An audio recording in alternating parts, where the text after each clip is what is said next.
Good morning बच्चों। आज हम chapter number 1 unit dimensions and measurement का लेक्चर नंबर 4 हम स्टार्ट कर रहे हैं।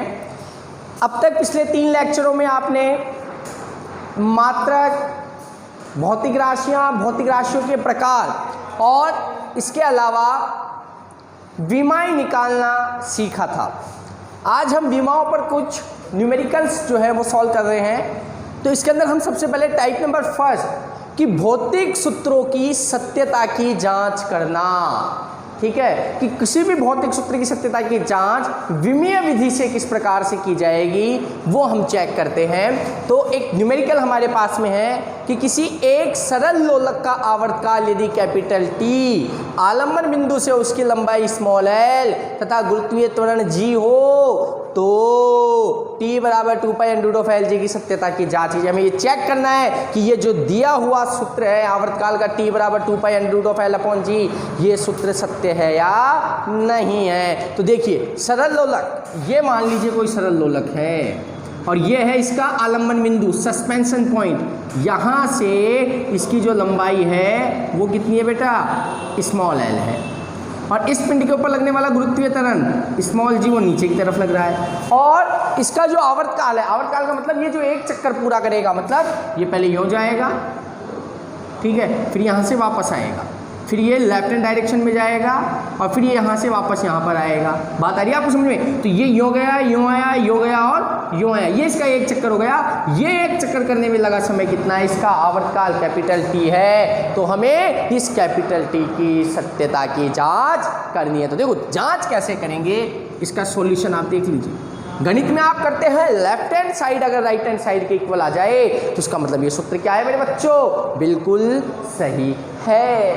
तो देखो सबसे पहले हम उठाते हैं कौन सी side, left hand side. Left hand side में दे रखा है टी, टी का मतलब है आवर्तकाल। तो आवर्तकाल की विमा निकालो। आवर्तकाल का मतलब क्या है एक तरीके से, अरे आवर्तकाल का मतलब है समय, एक चक्कर पूरा करने में लगा समय आवर्तकाल कहलाता है। तो इसकी विमा कितनी हो जाएगी मेरे बच्चों, mlt।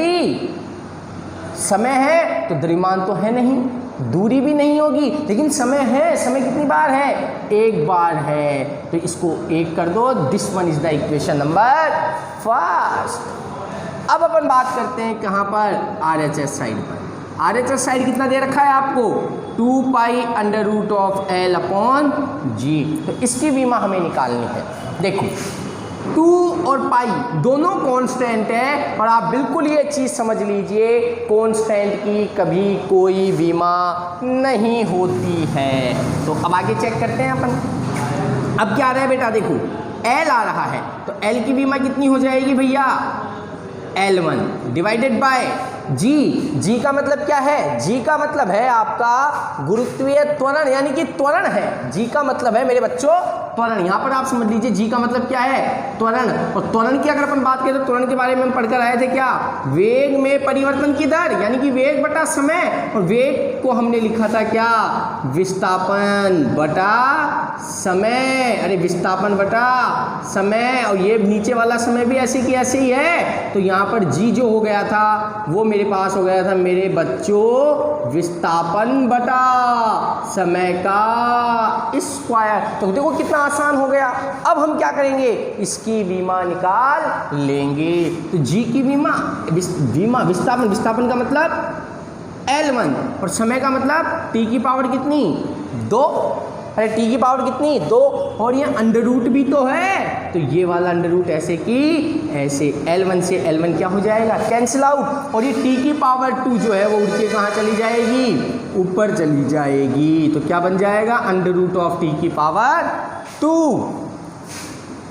t की पावर 2 का मतलब t की पावर 2 ऐसे कैसे, और इसकी पावर कितनी है 1/2। भाई अंडर रूट को मैं 1/2 लिख सकता हूँ, नहीं लिख सकता। इस 2 से ये 2 कैंसिल हो जाएगा। तो क्या बचेगा, T1।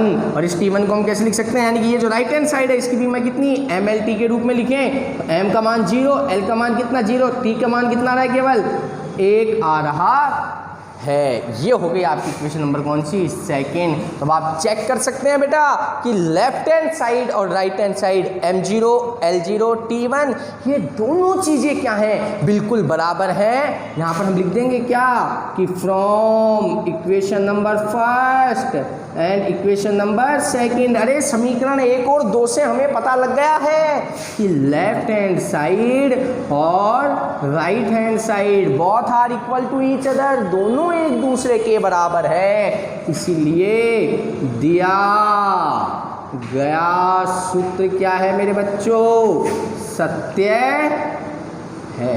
इस प्रकार हमने क्या कर लिया, इस प्रकार हमने इसकी जांच कर ली, इस सूत्र की जांच कर ली।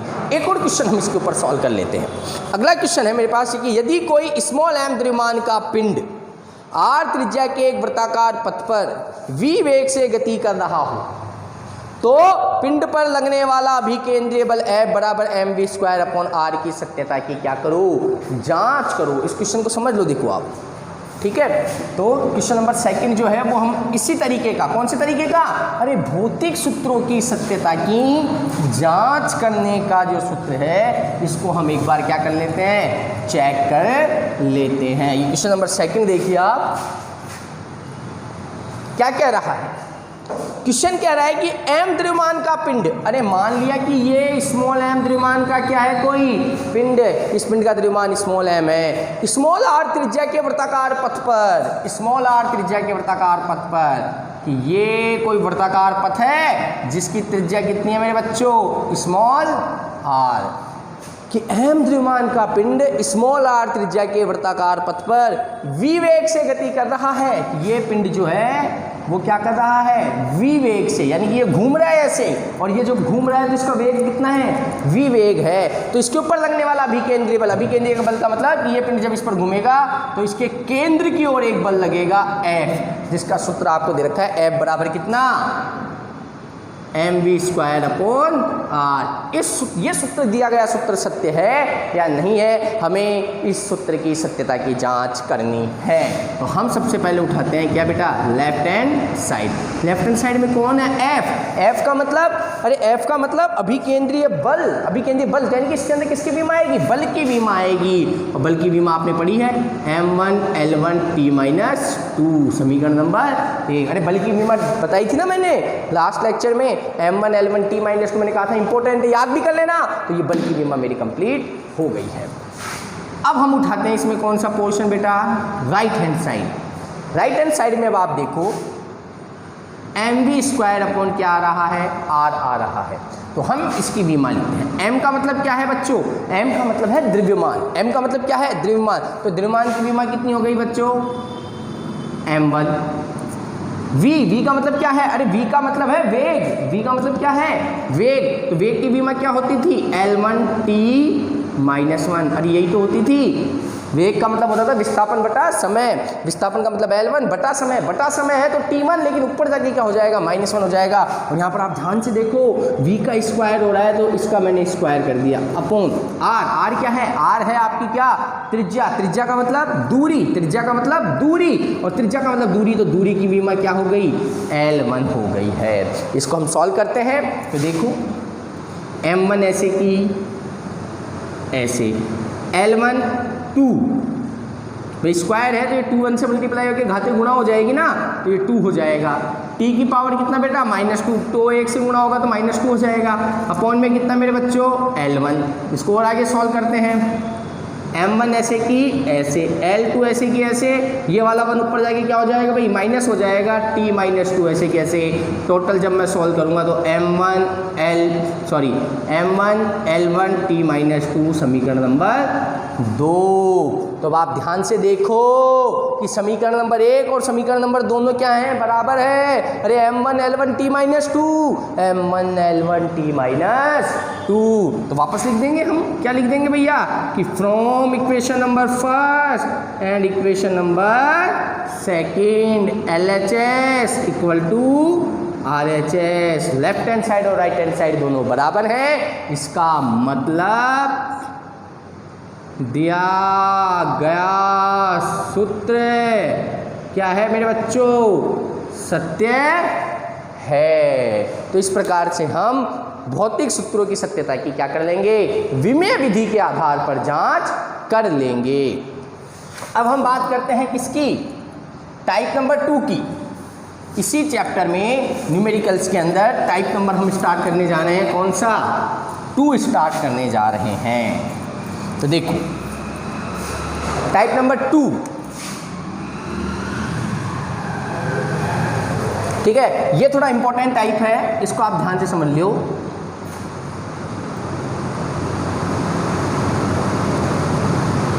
विमीय विधि से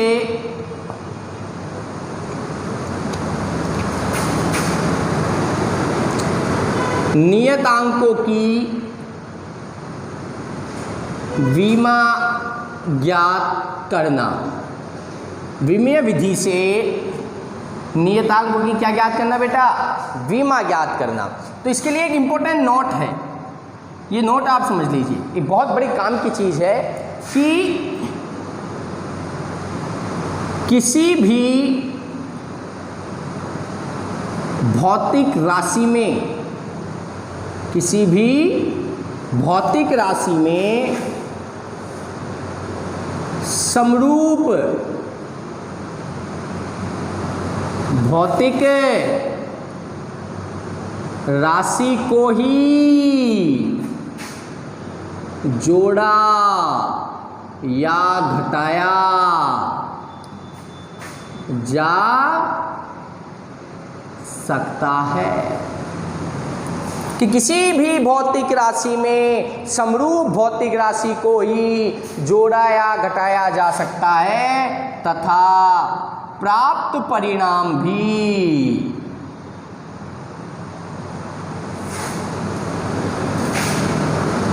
वही समरूप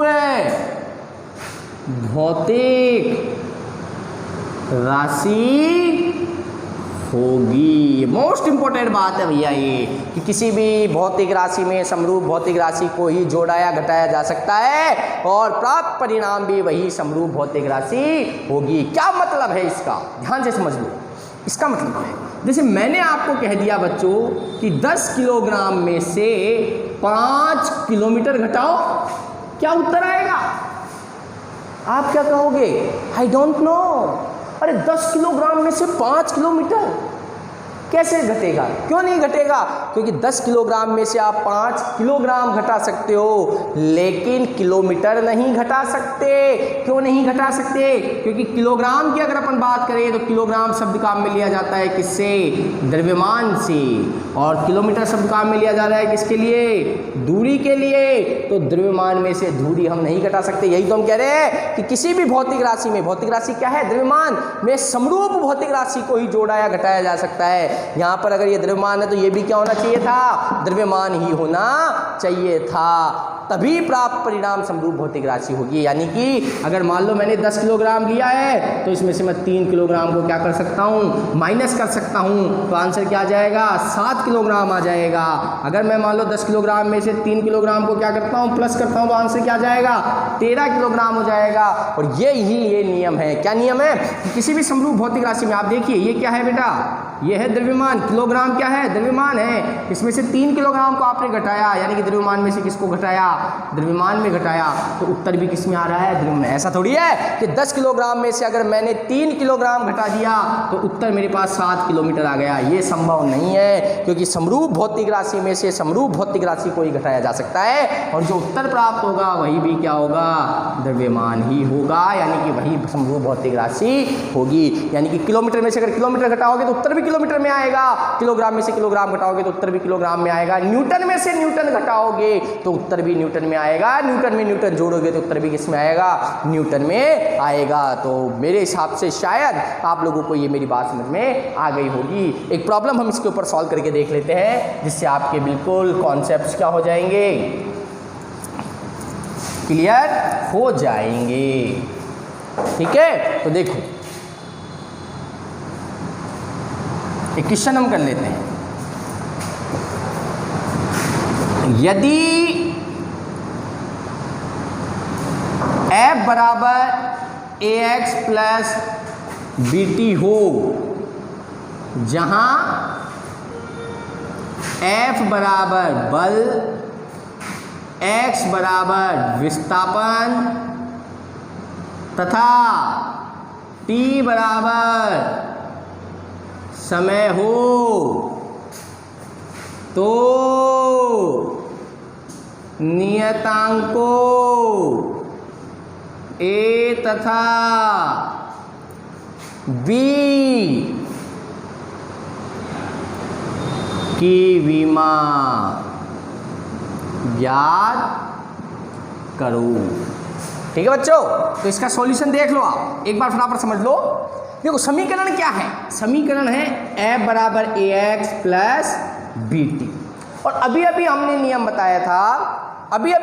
बताया था कि भैया किसी भी भौतिक राशि में समरूप भौतिक राशि को ही जोड़ा या घटाया जा सकता है। समझ में आ रही है क्या आपको बात? देखो बेटा बड़े ध्यान से देख लो, गौर करके देख लो, बड़े काम की चीज है। ये क्या है? अरे ये क्या है? ये है एफ। एफ का मतलब ये क्या है? ये बल है, ये बल है, यानी कि उत्तर बल है। बराबर के इधर क्या है? उत्तर है।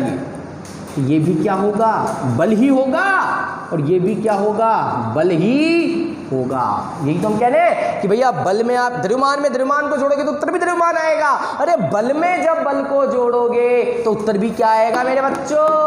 बल ही आएगा। तो ये चीज आ गई होगी समझ में कि ये ax क्या है? अरे ये ax बल है, बल। तो ax ये है आपका कौन? बल है, और बल है तो इसका मतलब ax बल की विमा क्या हो जाएगी? m1 l1 t माइनस 2 हो जाएगी। अरे m1 l1 t माइनस 2 हो जाएगी, तो a बराबर क्या हो जाएगा? m1 l1 t minus 2 upon क्या? x। ये x क्या है? अरे ये x क्या है? ये x आप देखो यहाँ पर x क्या है बेटा? x है विस्थापन। x क्या है? x विस्थापन है। तो x की जगह किसकी विमा आएगी? अरे x की जगह विस्थापन की विमा आ जाएगी, जो कितनी है?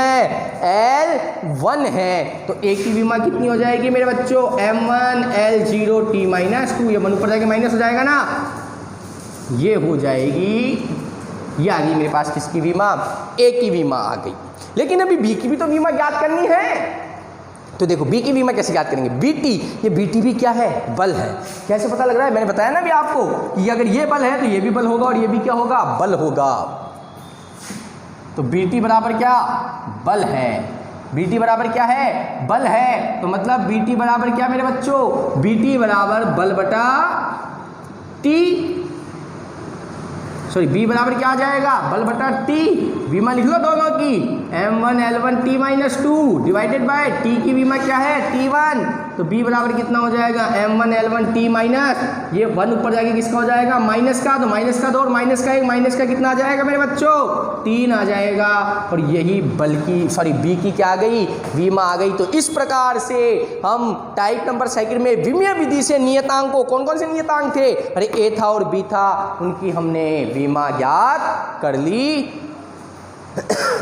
है। सॉरी, अब हम इसके अंदर अगला क्वेश्चन और सॉल्व कर लेते हैं।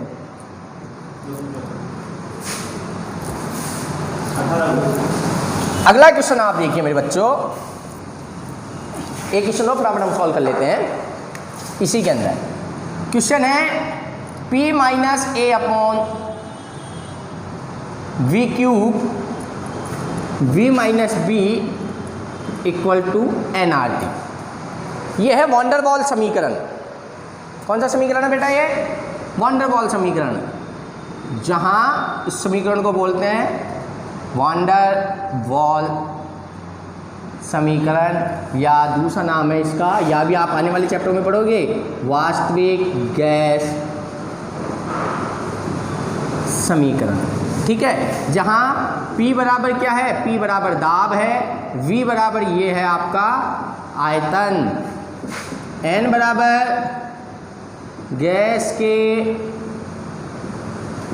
अणुओं की मात्रा, R बराबर है आपका गैस नियतांक, और T बराबर है आपका क्या? ताप। ठीक है, तो हम क्या कर रहे हैं इसके अंदर? देखो यहां पर हमें A व B, स्मॉल a और स्मॉल b, नियतांक है ये दोनों, इन नियतांकों की क्या करनी है बेटा, विमा ज्ञात करनी है। इसका सॉल्यूशन देख लो फटाफट। आप देखो ए की विमा ज्ञात करनी है, तो ए का मतलब इस वाली टर्म को उठाओ आप, P minus A upon we Q. अब आप ध्यान से देखो बेटा, ये P क्या है, अरे ये P है क्या, दाब है। अगर तो दाब में से आप क्या घटा सकते हो, दाब ही तो घटा सकते हो, तो ये पूरी चीज भी क्या होगी, दाब ही होगी। अरे ये पूरी चीज भी क्या होगी, दाब ही होगी। तो मतलब A अपॉन वी क्यूब जो है वो किसके बराबर होगा, sorry, A upon V cube किसके बराबर होगा बेटा, दाब के बराबर होगा। तो A अपॉन वी क्यूब बराबर दाब, ठीक है। और दाब की आप यहाँ पे विमा लिख लो, दाब की विमा क्या होती है, बल बटा क्षेत्रफल। बल बटा क्षेत्रफल का मतलब m1 l-1 t-2। ये दाब की विमा हम पढ़ के आए हैं पहले, m1 l-1 t-2। तो A बराबर, अरे A बराबर m1 l-1 t-2, और ये वाला इधर उठ के क्या हो जाएगा, गुना हो जाएगा। तो V क्या है, V तो आयतन है, m1 l-1 t-2, और आयतन की विमा कितनी होती है बेटा, l3, और उसका भी क्या आ रहा है 3 आ रहा है, ठीक है। L का भी क्या आ रहा है, 3 आ रहा है। तो A बराबर कितना हो जाएगा मेरे बच्चों, m1 l-1 t-2,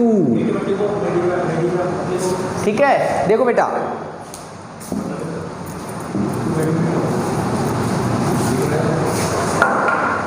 एक काम, ये सॉरी, ये वॉन डेर वाल्स समीकरण में ये स्क्वायर होता है, क्यूब नहीं होता है बेटा, ये स्क्वायर होता है, ठीक है। तो अब यहाँ पर देखो, A बराबर m1 l-1 t-2 हो गया है, और ये v2 यहाँ पर चला जाएगा, ठीक है। अब देखो इसके बाद में A बराबर m1 l-1 t-2 तो है जो है ही है, v का स्क्वायर, v की विमा क्या होती है, आयतन की, l क्यूब लंबाई गुना चौड़ाई गुना ऊंचाई, और इसका भी क्या है, स्क्वायर है। m1 l-1 t-2, l 3 दूनी 6, घाते गुणा होती है, स्क्वायर नहीं होता है। तो A की विमा कितनी आ गई, m1 l5 t-2, ये हमारे पास A की क्या आ गई विमा आ गई। ऐसे किसकी विमा निकालनी है, B की। तो B वाली ट्रिक देख लो आप, V माइनस B। अब देखो ये V क्या है बेटा, ये है मेरे पास क्या, आयतन। सवाल में दे रखा है ना कि V क्या है, आयतन है, तो ये B भी क्या होगा, अरे ये भी तो आयतन ही होगा। तो मतलब B जो है वो किसके बराबर है, आयतन के बराबर है। तो B का मतलब, आयतन का मतलब क्या होती है विमा, L3। तो B की विमा क्या हो गई, m0 l3t0 दैट्स ऑल। तो ये हमने 2 टाइप के क्वेश्चन कर लिए हैं, कल हम इससे आगे का स्टार्ट करेंगे। Thank you.